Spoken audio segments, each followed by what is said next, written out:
8 movies na natrap sila sa ilalim ng tubig. Bilang isang taong takot sa masisikip at hindi marunong lumangoy, talagang natatakot ako sa mga ganito eh. Unang-una, The Deep House. Sundan natin dito ang dalawang taong magdadive sa ilalim ng lawa para puntahan yung isang bahay na nakalubog. Sa pag-ikot-ikot nila sa loob nito, magre-record nga sila at dito nga rin nila makukuhanan yung mga susunod na nakakatakot na mga pangyayari matapos silang matrap sa loob ng bahay na to. Next, 47 meters down. Pumunta sa Mexico ang magkapatid na sina Kate and Lisa para magbakasyon nang maisipan nilang pumasok sa isang cage na ilulubog para makakita ka ng maraming pating. Pagdating nga nila doon sa ilalim ng tubig, dito na nga sila matutuwa dahil makakakita nga sila ng mga pating, pero magbabago nga yung lahat nang mahulog yung cage sa ilalim ng dagat.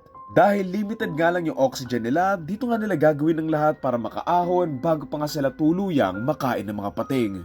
Next, No Way Up.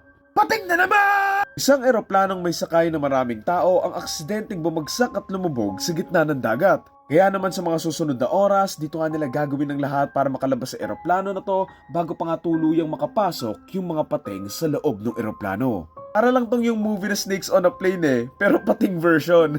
Next, Poseidon. Habang nagsi-celebrate ng New Year yung mga sakay nito, biglaang tumaob yung barko na to matapos ngang tamaan ng isang malaking tidal wave. Dahil nga unti-unti nang lumulubog yung barko at nakabaliktad pa, dito na nga nila kakailanganing makalabas ng mga sakay nito at ang tanging paraan nga para makalabas sila ay pumunta doon sa ilalim. Technically, hindi naman sila sobrang underwater dito, pero parang underwater naman din na hindi eh. Lahati naman ng barko yung nakalubog, so underwater na rin yan. Speaking of underwater, next, underwater. Matapos magkaroon ng malaking problema doon sa isang drilling station sa ilalim ng dagat, dito na nga unti-unting papasok na lumaragas ang tubig sa loob kung saan maraming ang nagtatrabaho.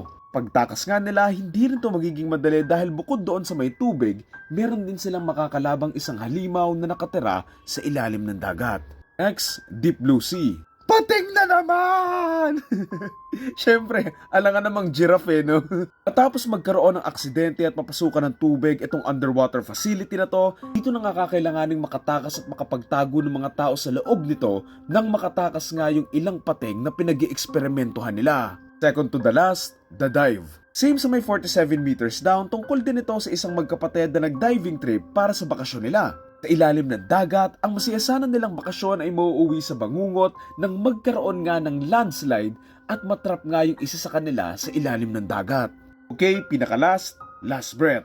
Next year pa to pero mukhang maganda so isama na rin natin. Sundan natin dito ang ilang divers na magsasagawa ng isang rescue mission para nga iligtas yung kaibigan nilang natrap sa ilalim ng dagat. Hello, I'm under the water.